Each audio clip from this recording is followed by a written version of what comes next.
Good morning, good afternoon, good evening, wherever you're listening from. Welcome to the Change Management Simplified podcast, where we will explain and discuss what change management is really about, using real examples alongside principles of change management based on our experiences on projects, transformations, change initiatives, and of course, the home experiences as well. Welcome back to the Change Management Simplified podcast. As promised, or as expected, I would say, a friend of mine did come back to me at the back of episode 12, where I discussed how to deal with challenging stakeholders. And one of the stakeholder groups I mentioned in there was internal audit function. And I expressed my concern or the fact that based on experience, they've added no value to transformation projects that I've worked on, especially regulatory change projects, where I would have expected them to be a little bit more involved. Actually, not to just be a little bit more involved, to be involved, and for them to also get the opportunity to develop the skills, the regulation, for them to be able to support us going forward as an organization. So, I have my dear good friend who is a serial auditor. Both he's done external and internal auditing from an IT internal audit perspective and the normal audits as well. He is ready to defend the the internal audit function.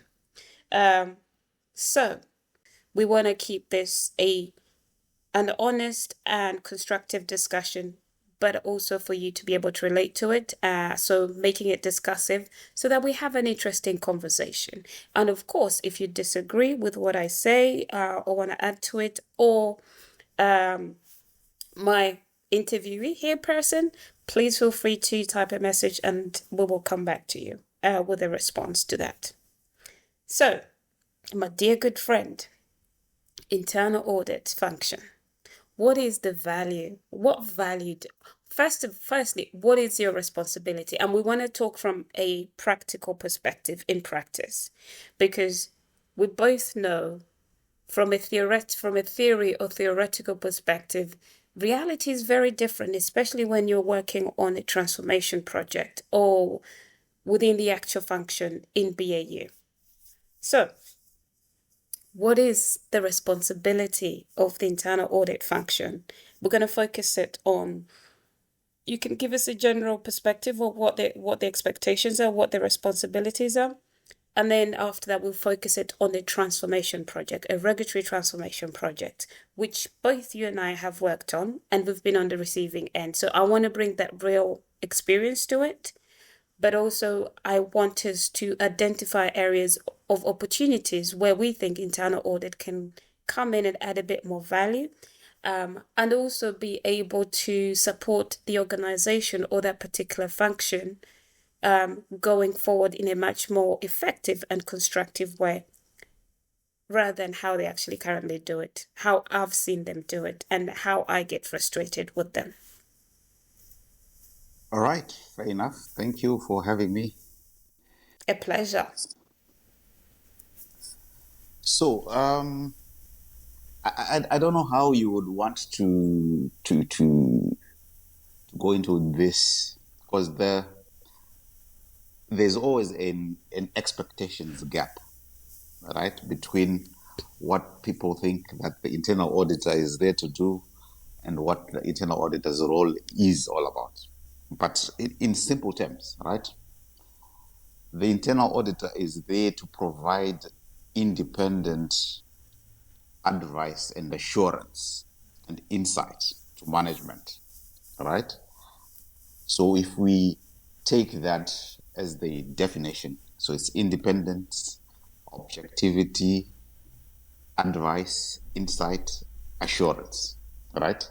Mm-hmm. So we then take those components into either a normal business operation that you are looking at or a transformation project, right? Mm-hmm. And in this case, you also wanting to talk about regulatory transformation projects, right? Correct. So broadly, right? Internal auditors are risk and process and control specialists. That's what they're looking at. That's their bread and butter, all right?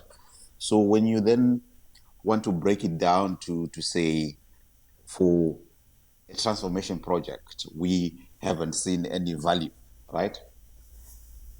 I can look at it in two ways, right? The first perspective is at what point is internal audit participating in this transformation project, all right?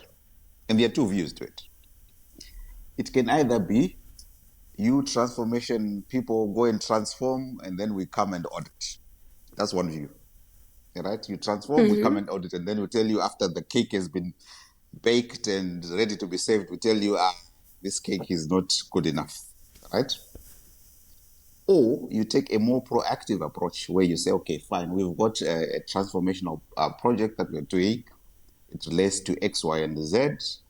Uh, and as part of the using the advisory hat or the advisory knowledge, that's when you then say, okay, as internal audit, we know there's this project that is happening.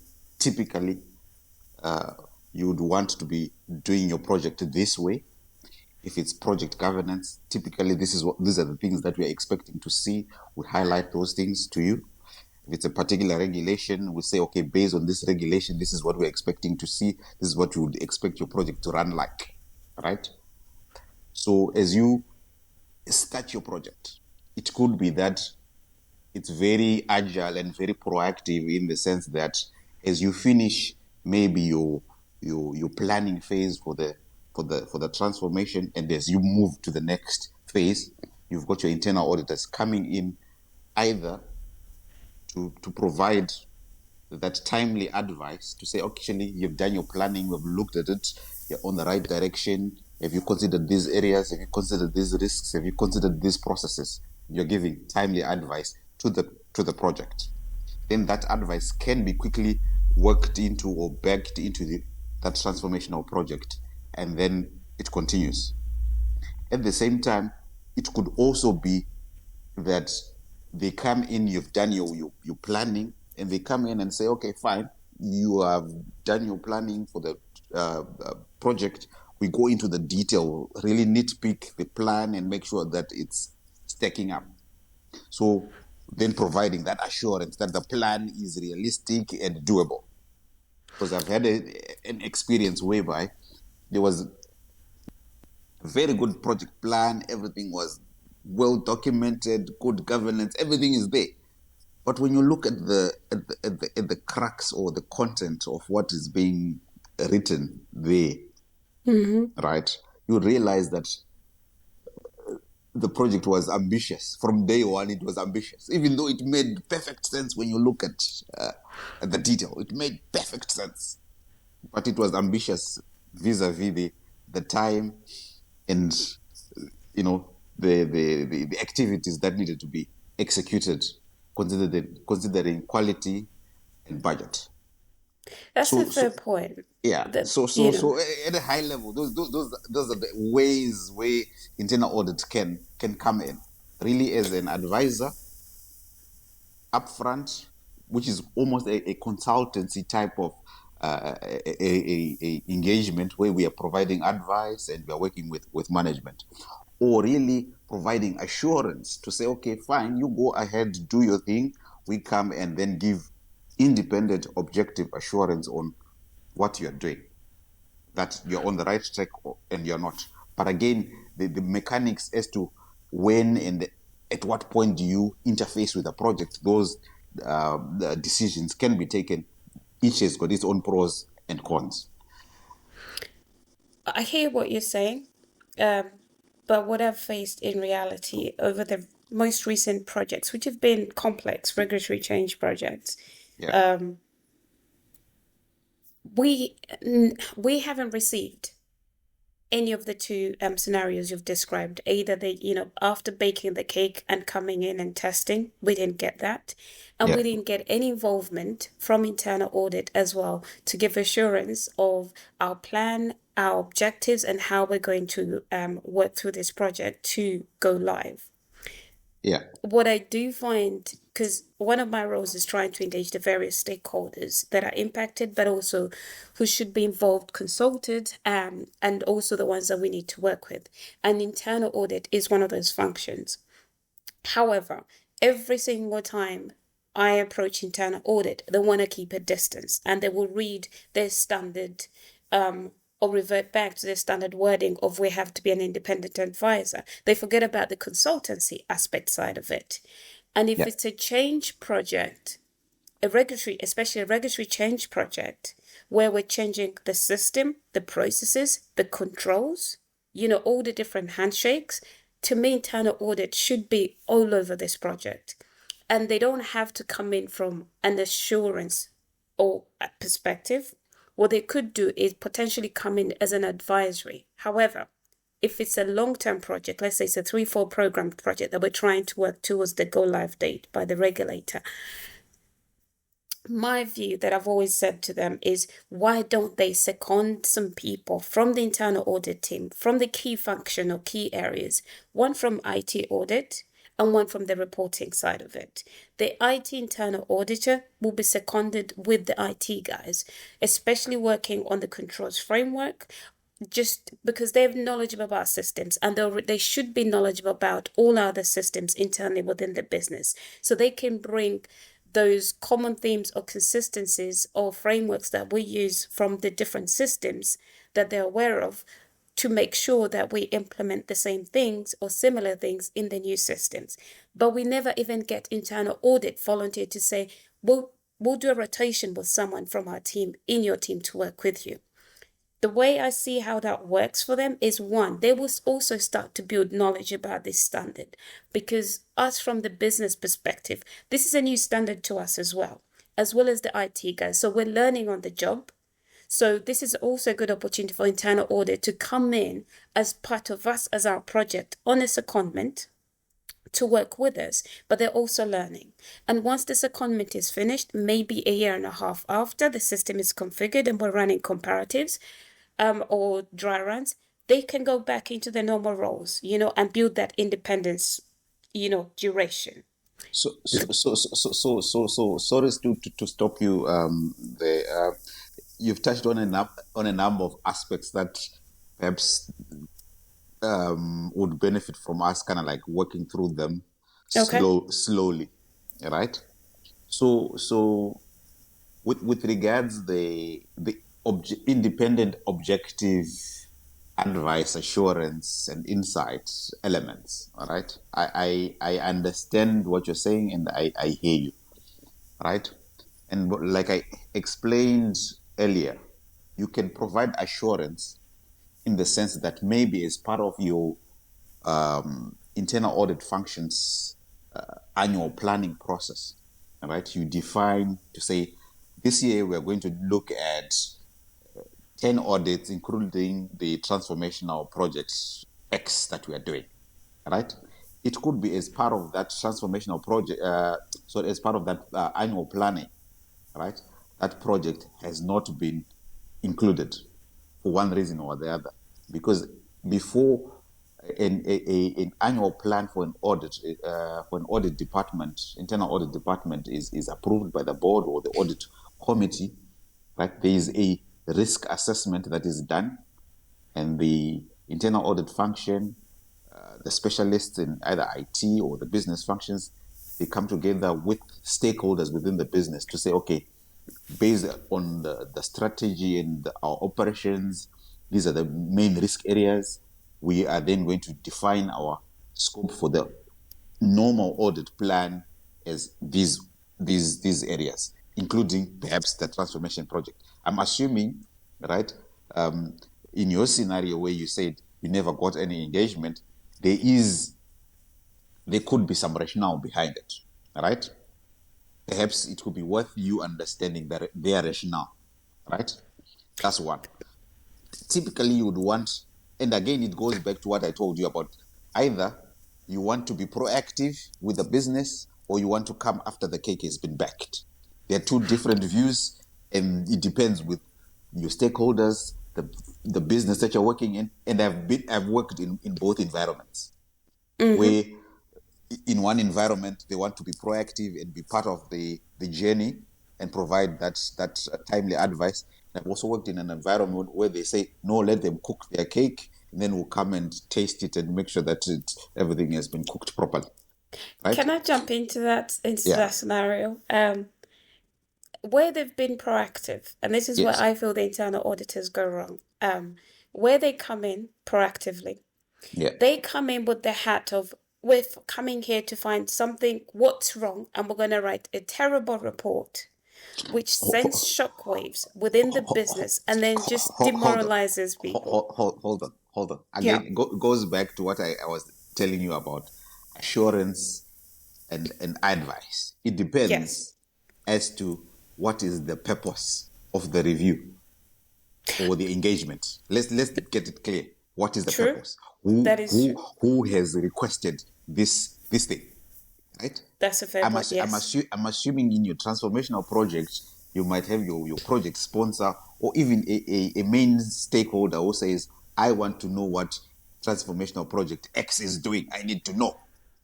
That's Well, there is so that. hold on. So Yeah. they want independent, objective assurance, right? That's Okay. one category. In the other category, you've got actually the sponsor says, I'm not sure, right, about what we need to do, but we need to run our project in a very nice, well-controlled manner. Why don't we have these risk process control specialists come and guide us? You provide advisory type of a report.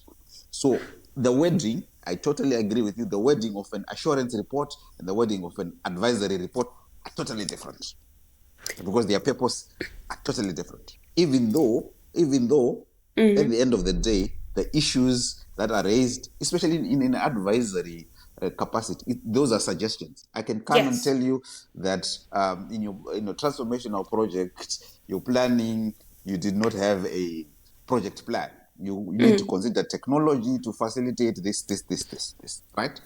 That's a suggestion. But you might come back to me and tell me that, yes, your suggestion is valid, but we don't have budget. So we are going to do it using our good old Excel. There's no problem, right? If it's an assurance review where you want to give clear based on how important the project is, I'm assuming here it's a regulatory transformational change project. It's important to the business, important to the industry. It has to be managed in a very sleek and perfect manner. So you then say, I would expect you to have a technology driven project plan that is real time, that is being updated, that can give reports of how things are moving, and everyone can be able to look at it. Right? Okay. So the So, question now is the response of whoever instigated the reviews. Either it could be part of the normal assurance plan that internal audit creates themselves, or it could be an advisory where you yourselves in your transformational project, you actually go out and say, internal audit, come. If internal audit doesn't want to come, you also have got the right to bring external specialists who have got an internal audit, who use their internal audit hat in a way, but they're outsourced. They don't necessarily have to be the organizational internal auditors because there could be also capacity constraints, other things that will be stopping your team from, you know, going either proactive or coming true. after. So there are a number of factors that you really need to finesse and need to pick slowly, and then you come to this is the best approach for us. You raised some good points, and one of the points I think you're that's coming to light to me is the top management. How does top management or the senior stakeholders, let's say the executive committee, make this transformation project a must win? And therefore it's on every single function head list of priorities. Say, for example, IT has to make sure they have resources lined up to pick up on this particular project because they would have to inherit the aftercare, but also they have to prepare for how they're going to support it going forward once we are in that towards the from BAU into BAU environment. Yeah. But also, secondly, how does the executive committee or the leadership team ensure that this project is on a must win across the whole duration of the project, not just towards the end, where everyone now is panicking? For example, internal audit, where they say, oh, we want now be part of this project. 3 months will go live, even though they've been part of, the management team, then they've been quiet. I'm just saying. So this is where again the philosophy that is being used in the organization has to be clear Yeah. to you, the project team, to the internal audit function, right? What Yeah. philosophy are we going with? Are we going with bake your cake or start working enough? Then when you've made enough progress, we can come and check how you're doing. Or you do everything, finish, then we come and tell you have missed the mark. So that philosophy has to be clear. And also, I think sometimes we as professionals, either in internal audit, transformational project managers, etc., sometimes we do a disfavor to ourselves, in the sense that we are all trying to move towards the same goal, right? Look at it from a perspective of strategy of the company or the organization. We want to have a well-governed, well-controlled organization that protects shareholders' funds and shareholders' assets, right? Yeah. So in your transformational project, you're not supposed to destroy shareholder value, right?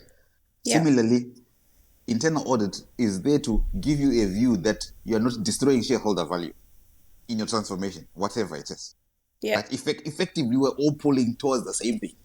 So this is where I'm saying that we sometimes do ourselves a disfavor, in the sense that I would then expect professional in the project who has run projects and global projects, of that matter, to know that at one point or the other, we need to provide assurance to the sponsor, the organizational executive management, to the board, to other stakeholders. So how can I be proactive, right? If my sponsors or my executive management, if they have not been concerned about having this assurance and this advice coming throughout the project, why don't I be proactive and raise this to say, actually, we could also have control, risk, and business process specialists support us throughout this process. And I quite like what you said about the secondment, where you then second people who are specialists, not necessarily people from your internal audit function. Like I said, it could be that there are other constraints there that you cannot necessarily take those people, but you all you need is the expertise. Bring Yeah. that expertise onto the project. You can co-source it, outsource it, get those people onto your project, work with them, such that by the time whether the auditor comes, the internal auditor comes at a later stage, even like 3 months or 3 weeks before you go live, like you're suggesting, the key risk and controls and processes would already been baked into this transformational project that you're doing. So we need to really step back and think to ourselves, why are we doing this thing? We want to protect shareholder value always and make sure that we're doing it in a very well-governed, well-controlled manner. But you raise some fair points. And the team, from my experience, and actually on the projects, I'm going to refer to the projects that I've worked on in the last 5, 6 years. The teams that I've found most value add from that audit assurance perspective, I would say it's been the controls team. The controls team, as soon as you put your hand up to say, hey, we need to put together a new controls framework, we're putting in a new system, new processes, the controls team somehow manages to find capacity, somehow they will squeeze resources to come and work with you because, as you say, they're working in the best interest for the business, for the company, but also to ensure that then sufficient and effective controls embedded within the process from beginning to end as we build towards this go live and configuration process.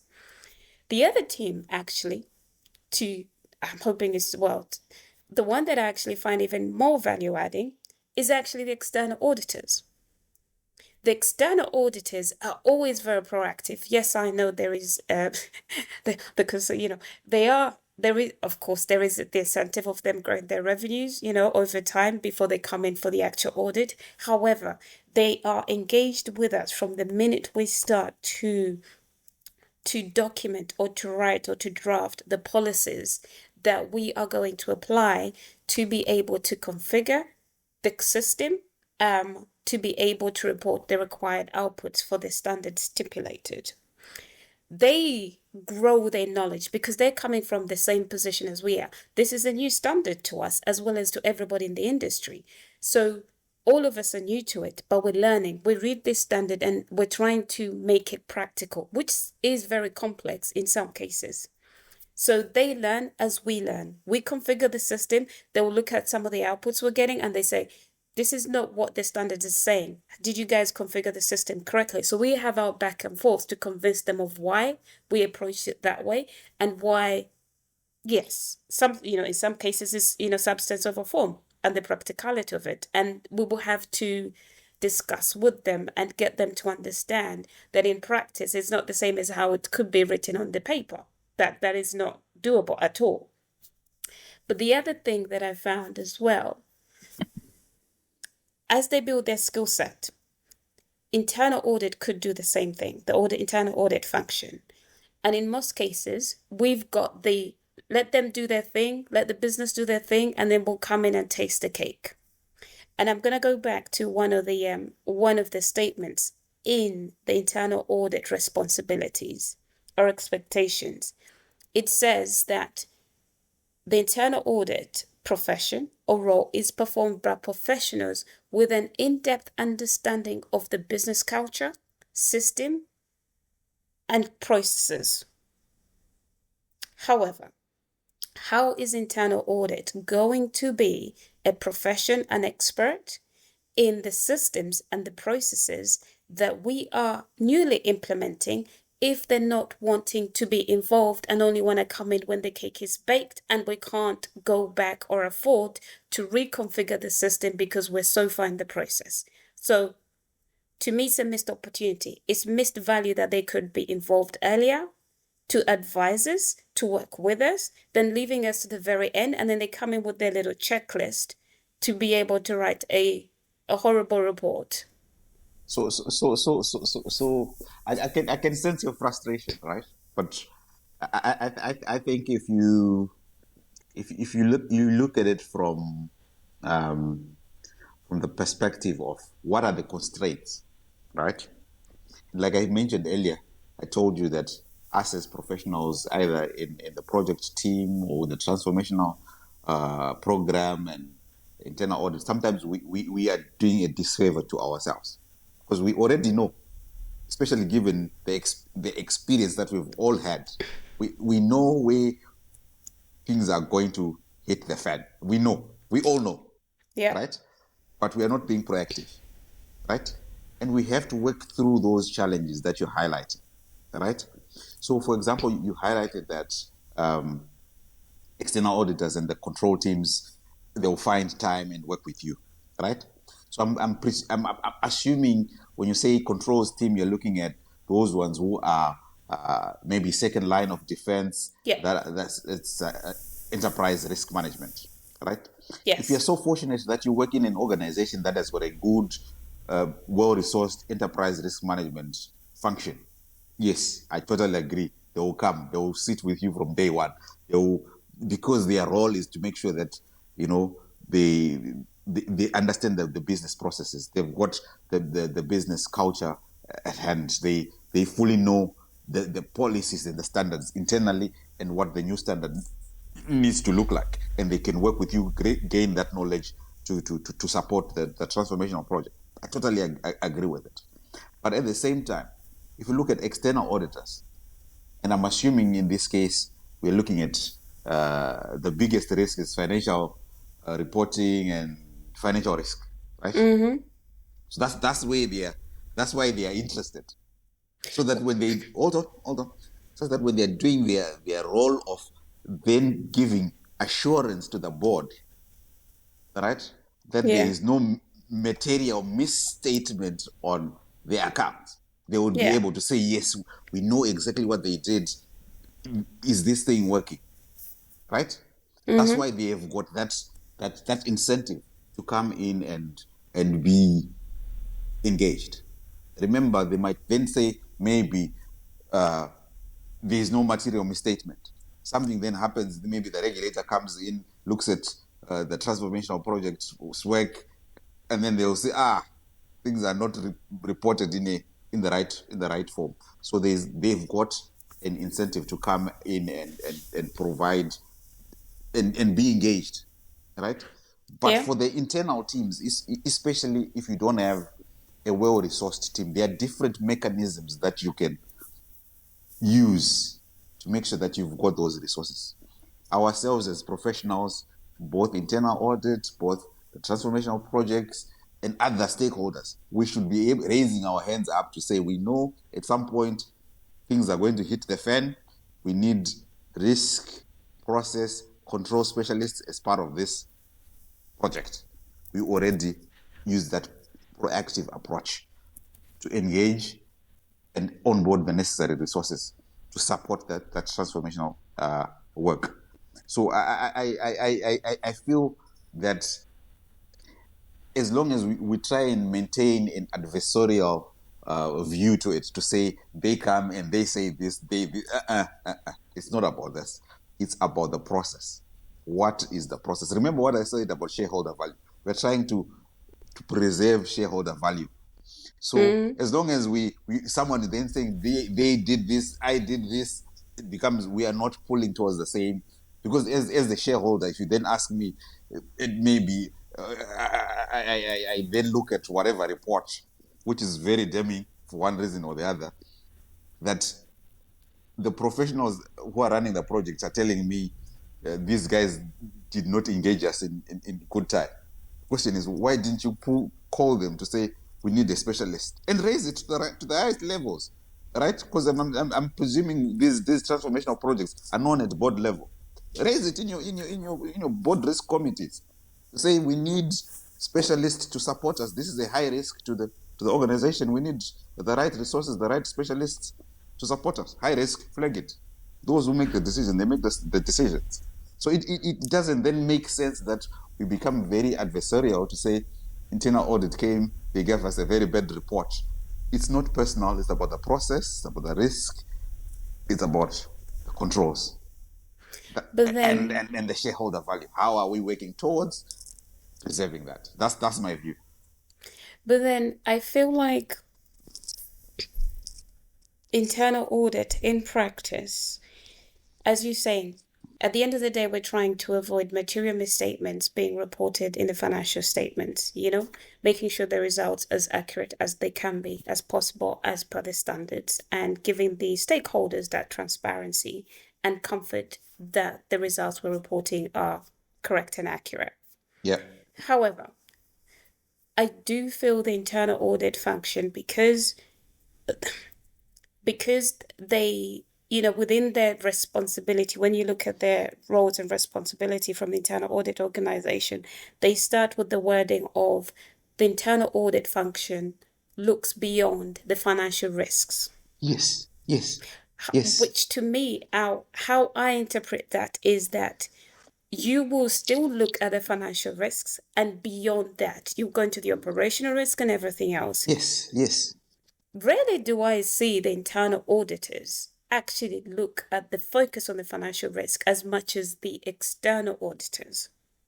And I think that's where they are missing the point, which is when the to me, when I read that paragraph, it's saying beyond financial risk, which means you have to go back a step back and look at the financial risks as well. So you need to understand, one, what does the standard say? What do we need to do? Have we configured the system properly? Are we applying the policies accurately? Are we interpreting the standard correctly? And to be honest with you, most internal auditors, even when we go live, don't even know and understand the standard that we're reporting on. So how do they provide that comfort and assurance to the board, to the stakeholders, senior management team, that we're reporting as per the required standards and they're free of material misstatements? How do So they so do that if so they so don't know so their standard? They don't so, create the so time to do that. I hear you. So I think you, if you recall right at the start, I said internal auditors are process risk and control specialists, right? Mm-hmm. So if there's a new standard that comes out, right, in most of these big accounting firms, right, Yep. they have teams that are even known as, is it professional practices or something along those lines, where Yeah. they really focus on nitpicking some of these things, right? Mm-hmm. And again, you remember I mentioned that there could be constraints within your own organizational internal audit function. Well, yes, there is that gap, and again, depending on how things are operating within your organization, your own function, your own internal audit function, can already bring in that specialist knowledge Mm-hmm. from those. I'm assuming, right, the big accounting firms who They'll are really, recruit, yes. yes, who are really clued into the nitty gritty of the standard, Yeah. or the project themselves can bring in that specialist knowledge themselves onto the project, If we right? do that, then we're going to fight over budget. There should be an internal audit And budget, there you go. not our project team. So now you're realizing what I'm saying, that most of these things, the theory and the practice, you then need to try and find a balance. And also remember, we don't want to just erode and spend budget for the sake of spending budget. We need to be Yeah. very smart, bring that balance into perspective. So sometimes this is where I was saying that you then see the external auditor being a bit more incentivized, because they were already going to be paid for their external audit of their accounts, right? Right, and provide that reasonable assurance on uh, misstatement on their accounts. Mm. So by default, they are incentivized already to focus on this financial risk, right? But why don't we Hold do on, the same internally? hold on. Going back now to your point about budget, that Yeah. in, internal audit could also resource themselves, or they could have Mm. their own specialists who are standard specialists. Then they'll work with the other risk and process specialists and technology auditors to then look at this transformational project, really nitpicking everything. Yeah. But there's also an element of, are we then not necessarily duplicating? Because again, it goes back to how are we doing the engagement in the first place? Is it an assurance engagement? Is it an advisory or consultancy engagement? It depends. It depends on what we want to do.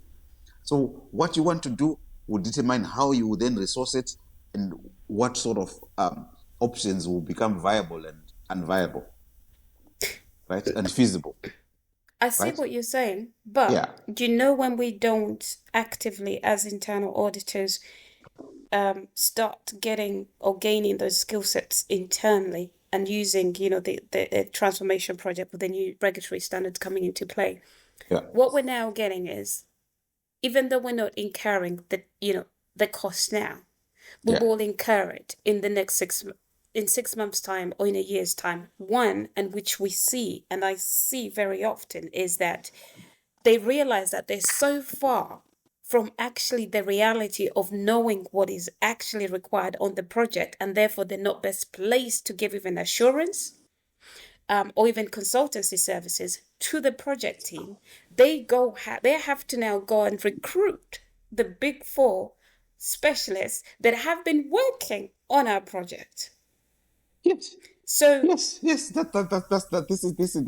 the approaches that are being used on the ground, right? And this is very.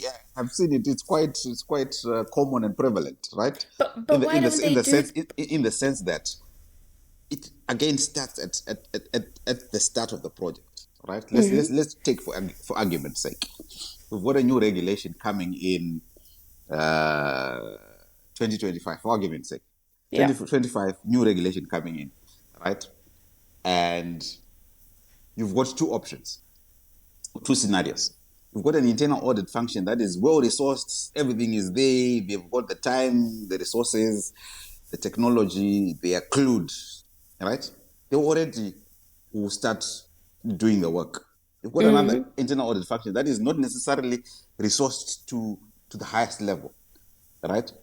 With that second option, what are the options that they could do?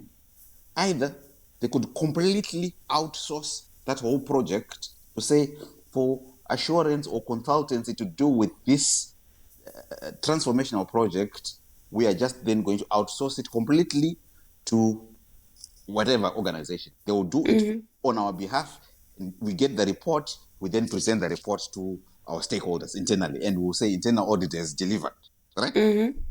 Or they will bring in some resources temporarily on a temporary basis to support them to execute and provide either consultancy or advisory specialist knowledge, or just do the normal assurance. So there are different ways and techniques to answer the question. Okay. So there is no one size fits all. Everything depends. And again, budget, resourcing, quality, timelines. You know the rest, right? Priorities, yes, yeah. Yes, they all come in.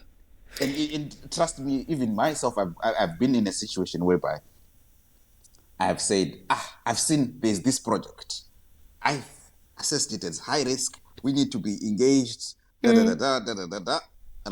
But I was using the proactive philosophy. Yeah. But I'm in a scenario that wants the cake to be baked and to be ready, then we go and test it. So how is that going to work? It's not going to work.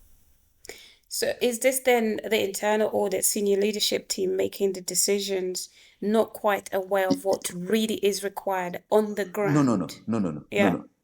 You spoke about internal audit's role being professional, having the business culture, and the systems and processes. So your understanding of culture, what is your understanding of culture? The culture. Culture is how we do things here, isn't it? Yeah. Right? Yeah. So So how you basically, yes. So management dictates. no. It's not necessarily. It's some culture. Sometimes some of the things are not even written. Right? Oh, This is how we yes. do things here. Right? This is how we do things here. Right? True. So Yes. you come with your proactive agile blah blah blah. It's not gonna work when the culture here is telling you no, we don't do it like that. We do it like this. Right? Okay. So I then understand and recognize all of your frustrations. But all I want you to understand and your listeners to understand is that it depends. What is the scenario? Let's nitpick it slowly. We'll get to an answer that suits our culture, our systems and processes, and we will remain professional and objective to delivering and preserving that shareholder value. Okay. Yeah. Another question or another scenario I've come across again with the internal audit team. Um, I once got an internal auditor approached me and asked me for the list of regulatory returns that we have to submit Yeah. globally. Yeah. And I was taken back by that question because one, this internal auditor had been in the company a lot longer than I was, and he's Yeah. been working, or they've been working on, they know the business, okay? They know the Yeah. business, they know the company.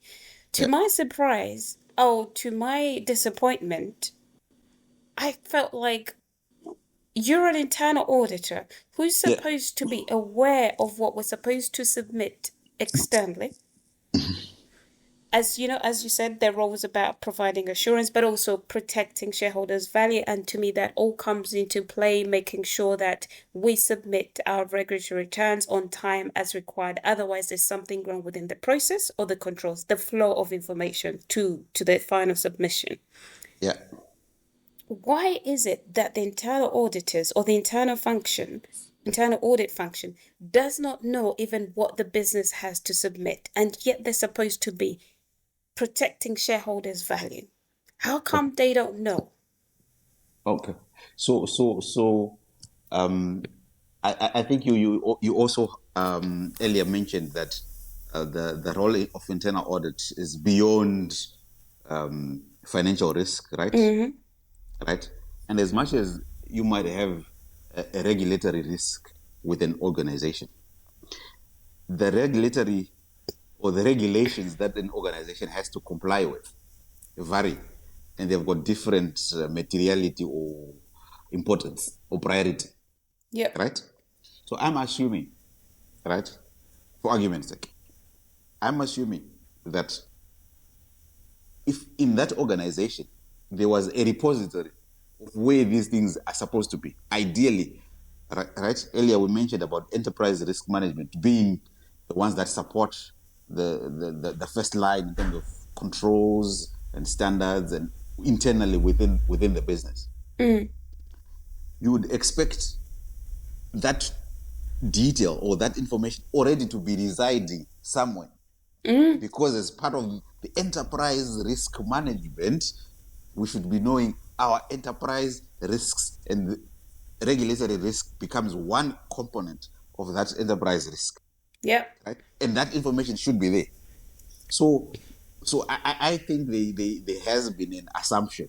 And also remember, we are not in internal audit, we are not looking at one risk, we're looking at multiple risks. True. So I'm not sure what could have happened, but I'm assuming in that scenario, there could be that there was no centralized repository where these No, regulations and the returns there are was. available. There There was. was. That's what, to my surprise, I'm So, like, seriously? Yeah. so there's an information gap, right? There's an information gap.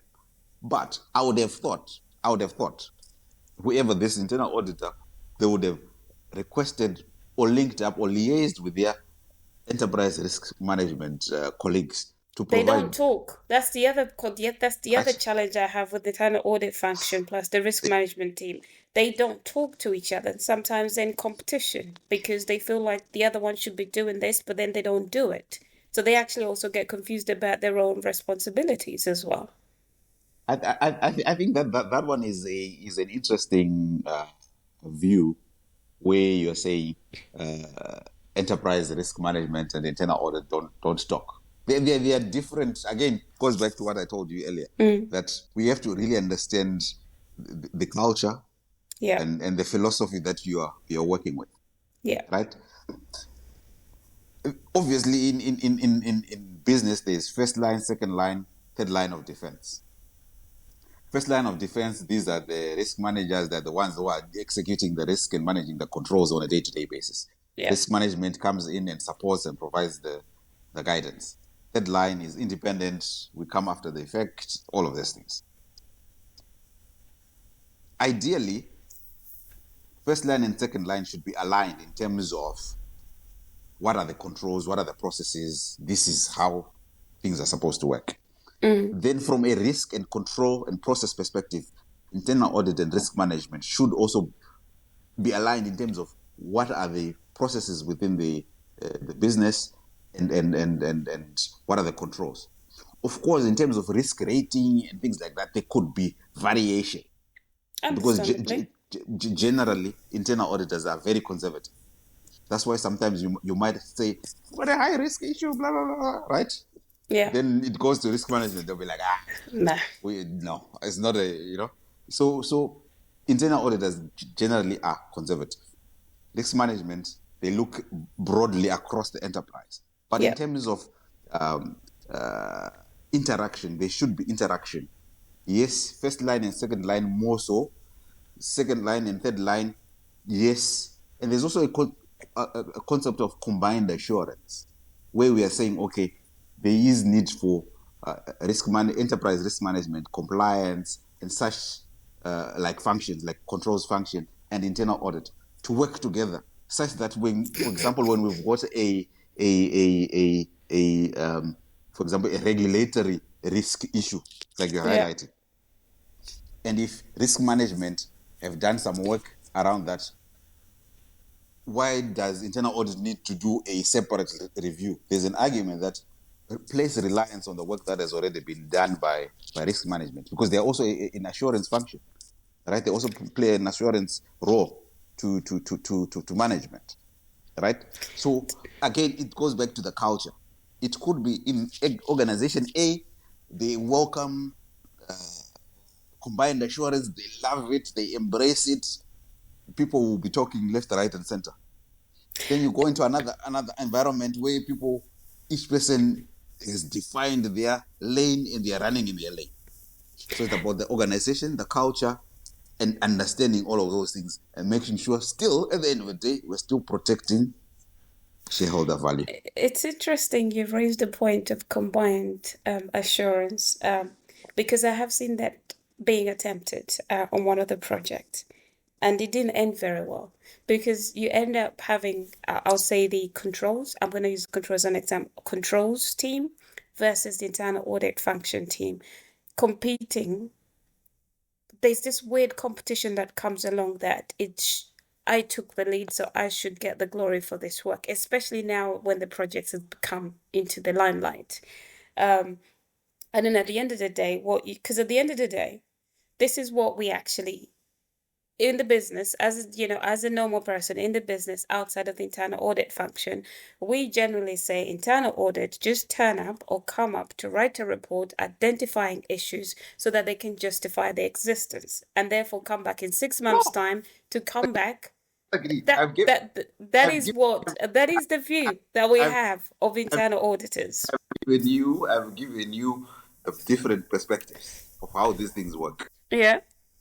And I know it's painful once you have cooked your cake and then a chef who's whatever, Michelin star X or 10, whatever, they then come and tell you this is not good enough, right? And when you have toiling, working long hours, I understand it. But it doesn't help anyone to create these views. These views need to be put to the test and demonstrated that, are we really sure that these people are not being objective? Are they not really focusing on the right things, right? Because at the end of the day, I remember I told you, it's not personal. It's about the process and the risk and the control and the organization. At the end of the day, what value is there for the internal auditor to come and tell you that your project is going to make the company go bankrupt? At the end of the day, if the company goes bankrupt, he or she will not also have a job, and you also won't have a job. What value? So we need to we're all interested in this thing for it to survive. So your project has to work very well. The internal auditor is also interested in getting this thing working because he or she also still needs a job. Right? We're all interested in doing exactly the same thing. Then internal auditors should come in with an open mindset and not to come in actually like we're here to tick the boxes, but to work with you to make this better. Because you're on the internal audit side at this point in time. Yeah. You know, as soon as you walk into a function or to a team, you get that cold welcome of, oh, it's you. What do you want? You know? I have How do you go about breaking down that barrier? I have to confess, right? I have to confess that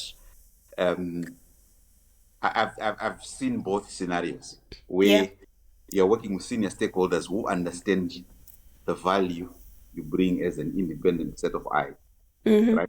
And in some cases, you're actually declining this consultancy work because there's a lot that they're saying, you guys do this, you guys do this fast, tell us, because you've become a trusted advisor within the business. Yeah. Right? Where you are objective, you're professional, you're focused on the right thing. Right? So ticking the boxes and I know there is that perception. but no one is ticking the boxes. I told you we are all trying to pull towards the same thing. So as long as stakeholders don't have a good understanding, or is there is an expectations gap to say you as the internal auditor should be the one reaching out, or you as the stakeholder you should be the one doing this. Engagement of an internal audit or risk function or an assurance or a consultant or advisory job is not left to one party. This is a combined responsibility. You as the project sponsor, you as the project manager, you as the program manager, you want independent assurance. How nice will it be that once you've done your project X has gone live, you come with your internal audit report saying, yes, project manager, you've done very well, your processes, your risks, your controls are good, we worked very well, tick. Internal audit, external audit comes, they do their own assurance, they say tick. How nice will that be? That would be fantastic. And that's why I always try to engage them early. I would love to work with them and get them seconded on the project because I want to pick their brains. I want to utilize the experience to set this up so that when we get one, the external auditors, we're not caught out. And two, when they come in and do their own independent assurance exercise, we're also in a good position. And again, at the end of the day, again, don't we shouldn't be worried about audit exceptions, audit risks, audit. We shouldn't be worried about those things. If you go back to what I told you earlier, we're all trying to push towards the same thing. So if you're worried about an audit issue or worried about being caught out in courts, that's wrong. That's wrong. You should be concerned that my process, my controls are good enough. They produce good results that are not materially misstated. And that's to my point where I would like them to Your come and position, work with this and early. then when you bring someone to then be a different set of eyes, Yeah. an objective, professional, independent set of eyes to look at your processes, your controls, and your risks. They will then tell you, actually, for this project, for Yeah. you to move from where you are to that A-star level, you need to do X, Y, and Z, and then you take offense. I don't understand it. I just don't understand.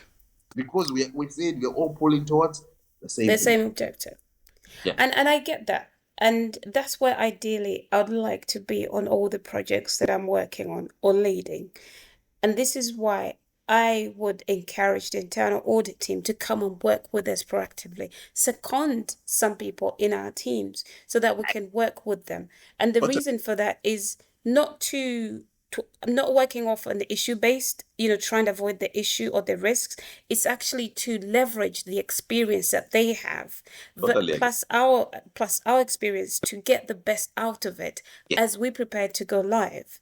So Yes. that's why I am disappointed when internal audit don't like to engage and work with us proactively earlier than I than gave you, later. I gave you some tips on how you could deal with it, right? If it's a regulatory project, I bet your board knows about this regulatory project, Oh, of right? course. It's Right. on That's their fine. yes, on their must wins, yes. Two, you've engaged your internal audit function, and for one reason or the other, they cannot necessarily resource this engagement to your satisfaction. Either supporting resources or doing that proactive review, as we discussed. There are two options that you could do it. Either on your project resource budget, independently bring experts yourselves, one. Two, you could outsource and bring resources in to support you and making sure that these things happen. And also highlighting to your stakeholders in internal audit that there's this option. Why don't we find a way so that at the end of the day, when I'm finishing my UAT, I also want the next day my internal audit report that tells me the situation. Then when I then take that to my sponsor to say, I think my project is ready, I've done my UAT, I've got an independent eye who has looked at my work, they said my homework is good. Can I go live, please? They will say gladly stamped. It goes live. So we cannot leave these things to chance. We have to be proactive. I And agree. who's responsible for it. We are all responsible. We are I all, agree. yeah, I agree. But the reality is, as you know, we have, let's put the culture out of the picture, but let's yeah, talk about the senior management, the exec committee. And there yeah, is an audit, an internal audit representative. The head of IT audit should be part of the EC as well. yeah, Now, the problem we have, this one of the scenarios or recommendation you put forward, which is we could outsource, recruit on board maybe from the big four, some people from internal audit to work with us. yeah. However, if that's presented back to the EC that this is where we're spending our money, we're also bringing in external internal auditors to work with us. Oh, the head of internal audit is gonna start kicking a big fuss. Why, No, no, why, why, why? This is no, this, no, and But no. also the rest That of the exec committee is gonna I, say, why are we spending money I'll, I'll, externally if we've got an I'll, internal audit function? I'll have to tell you this. I'll have Yeah. to tell you this. If that internal audit person is that conflicted, I don't understand. I told Oh, you, this is yeah, a regulatory thing yeah, that tomorrow, if the regulator comes and says your project X is going to shut organization, we all switch off the lights, we all go home, yeah, right? And they are refusing for the necessary assurance to be provided to the project management, to the board, to the executive management on how well we are going to deliver this project. I think there's a bigger problem. I If that, totally agree. as much as you might want to say culture, this, let's put it aside. It cannot be put aside, right? There could be some conflict, but obviously the fact that the engagement should not be left to one representative.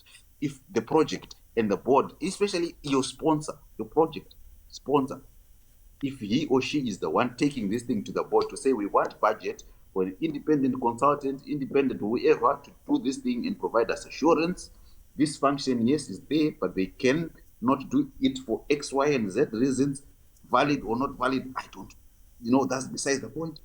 These things have to be raised. The budget has to be provided. And if the risk is not accepted, that cost is not accepted, that's the purpose of enterprise risk management. You then go into your organizational risk register, write in big bold letters, regulatory compliance risk, high risk, is escalated to EXCO, whatever committee, whatever Yeah, board level, and management said we do not have budget. And then when things hit the fan, right? When things hit the fan, yeah. when the regulator comes, that risk line will come in and say, yes, this was raised by the project sponsor, it was raised by the project manager, it was raised with the board, it was raised with the internal audit, everyone refused. And we are carrying this risk. Wow. You see, that's how complicated my role is pointing out issues and then I burn bridges with the internal audit function. No, no, no. However, It, it's not just the internal audit function in this case, it's because about the organization. And this is where we are missing the point. It's about the organization. I As long totally agree.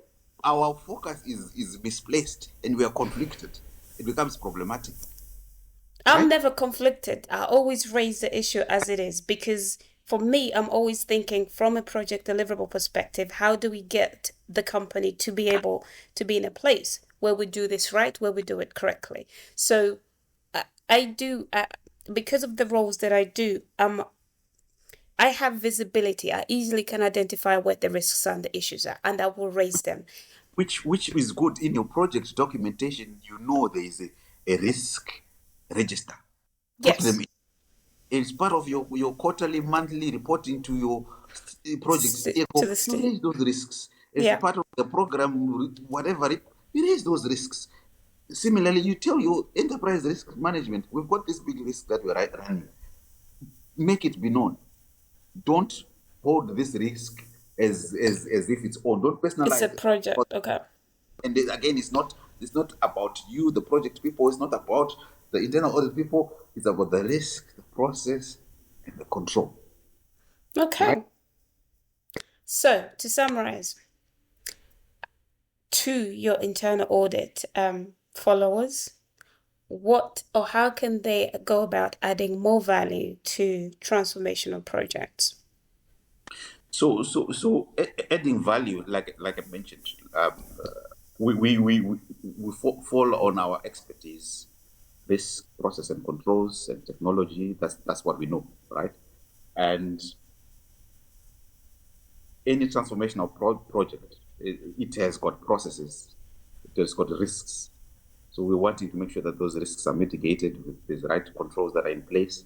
And also there's an element of consistency that I've also seen sometimes we've got the right controls, but we don't have the discipline to be consistent, right? Because that lack of discipline creates the control failure, which then become the problem. And then they would appear in that bad report that you're referring to, where we'll then be saying, this process is not operating effectively, and we put the detail there.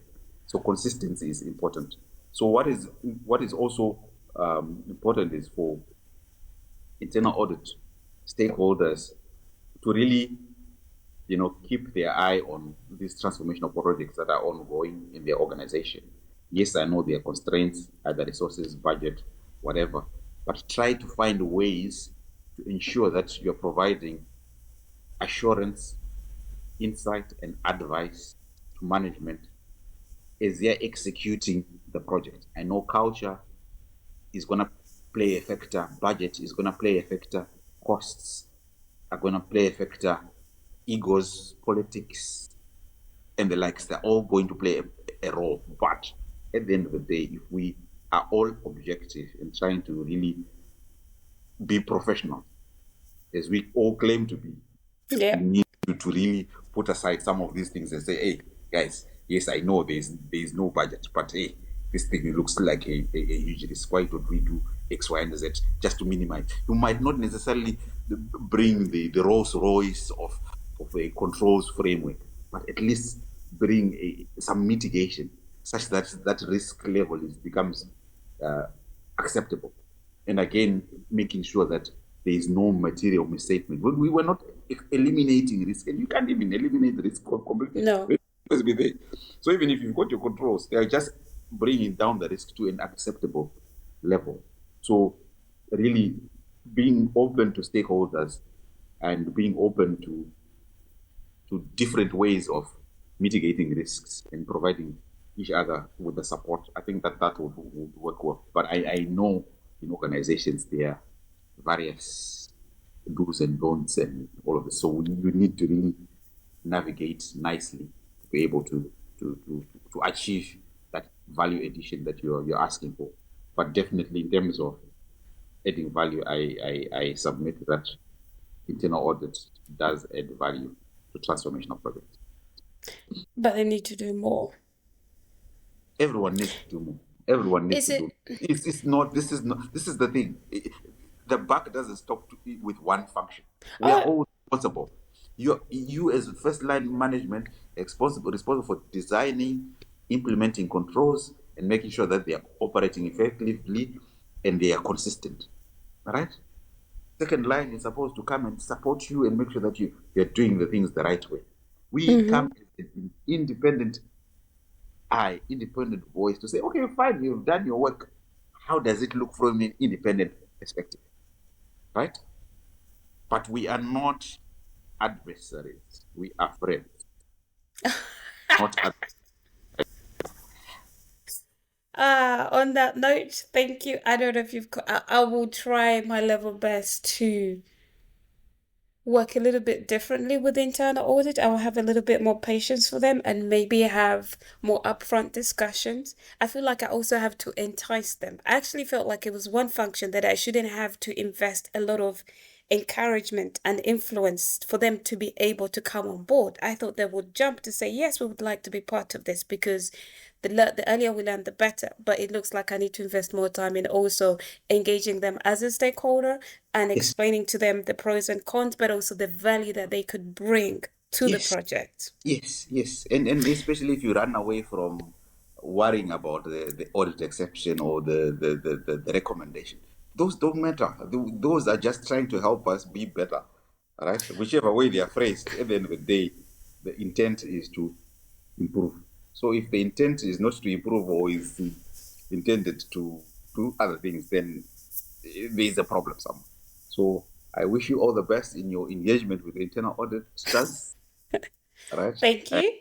Believe and hope and pray that my colleagues out there would be able to represent the profession very well. And from my experience, we are very flexible and amenable people to deal with. So come to us, we'll help you help yourselves. Thank you. Thank you. And to all those listening, please do share this episode with your internal auditors and external auditors. I'm sure they'll find this discussion very interesting. But yes, thank you for listening, and we'll hear from you next week.